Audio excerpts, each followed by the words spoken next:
Hey guys, welcome back. So happy Monday, or if you guys want a happy Monday.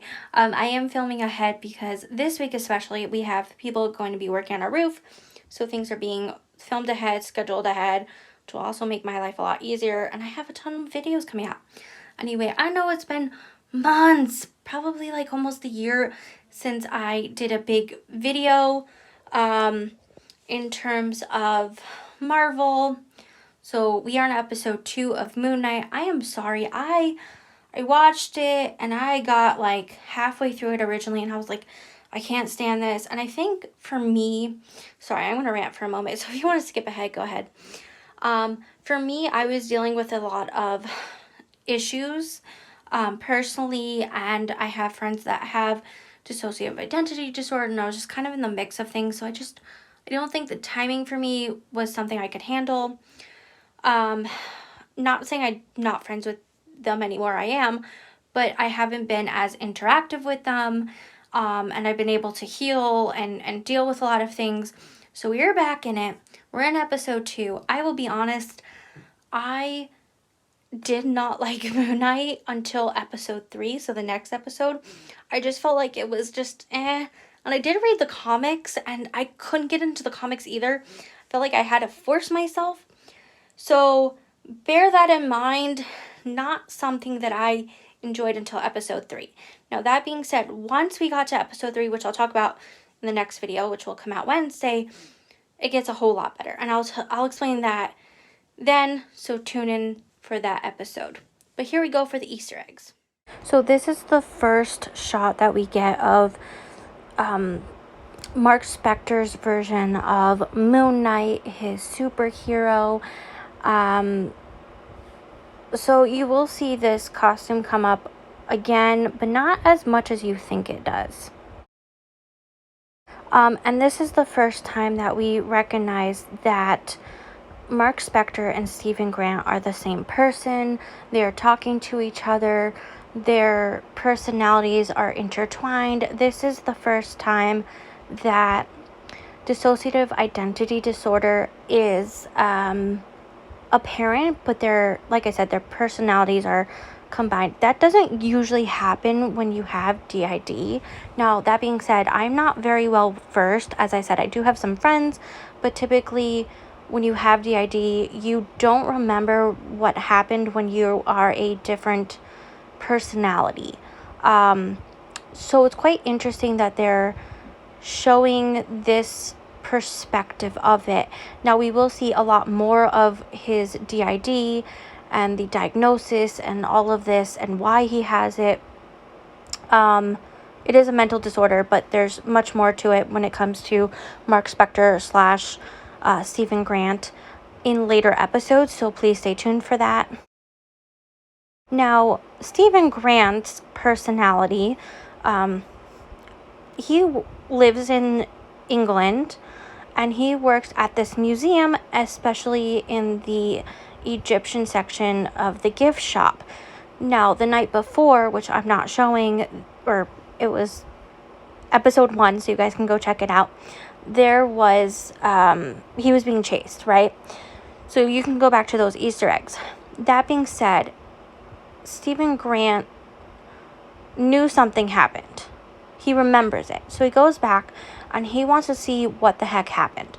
So here he is with the head of security, who, I don't know if he's the head. He's with security, and there are some interesting Easter eggs, such as the mention of Area 51, which at this point is well known that it exists. There's a whole history of Area 51, not related to Disney, Marvel, all that. However, makes you question if, when they say mutants, and we know the history of Marvel characters, if some were experimented on, such as like Wolverine, for example. Just saying, not saying it was at Area 51, but putting it out there. Then we have this Easter egg, the Hound of Baskervilles. Now, 2 parts to this. The Hound of Baskervilles was originally a Sherlock Holmes book written by Arthur Conan Doyle. which is based in London. Now, there are other films, such as Doctor Strange, where they reference Sherlock Holmes. So, making that aware, it then, the Hound of Baskervilles then became a film in 1959. Which leads us to the Egyptian jackal reference. Now, with that being said, Moon Knight is based on Egyptian gods and mythology. However, part of it is based in Chicago and obviously England and Egypt. So, Stephen Grant went from the Hound of Baskervilles to the Egyptian jackal, which is what he saw, but unfortunately, if you've watched the episode, the security guard does not see the jackal on camera. In fact, nobody except the Avatar, which this term will come back later, aka Stephen Grant or someone like Stephen Grant, can see the jackal.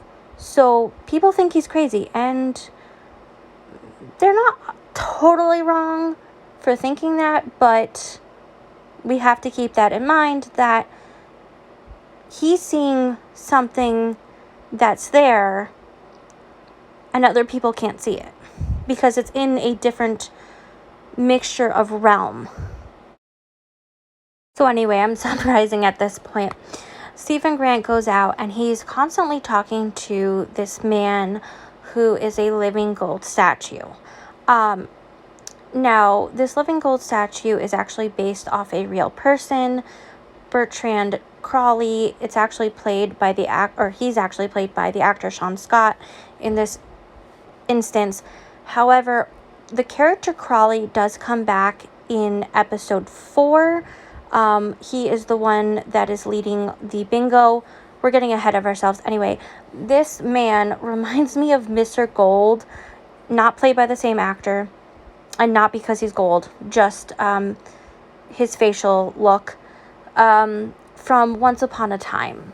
But that being said, Bertrand Crawley, aka Mr. Gold, living statue, does play an extremely important character in the comics, not so much in this show. Anyway, Stephen Grant goes on to find that this other personality, he's confused if it's a personality or something else, is named Mark Scepter. And he finds out that he's been living in this storage unit where he finds the ID. The passport is actually of Chicago. Again, very important because that is where majority of the comics are based. Now, in this TV series, they're hardly ever in Chicago. It's only until I think episode 5 or 6, if I remember correctly. And then he goes on to find the Scarab. Now, the voice of Mark Scepter, or the personality, I should say, is trying to explain to Stephen Grant that he had made a deal with this Egyptian god Khonshu, and that is why everything is happening. Stephen Grant is like, this is not happening to me. I just want to go to the hospital. This is all crazy. He's more of the rational one. And again, this comes into play later on. This rationality, this honesty. This is not who he is. He's not a troublemaker.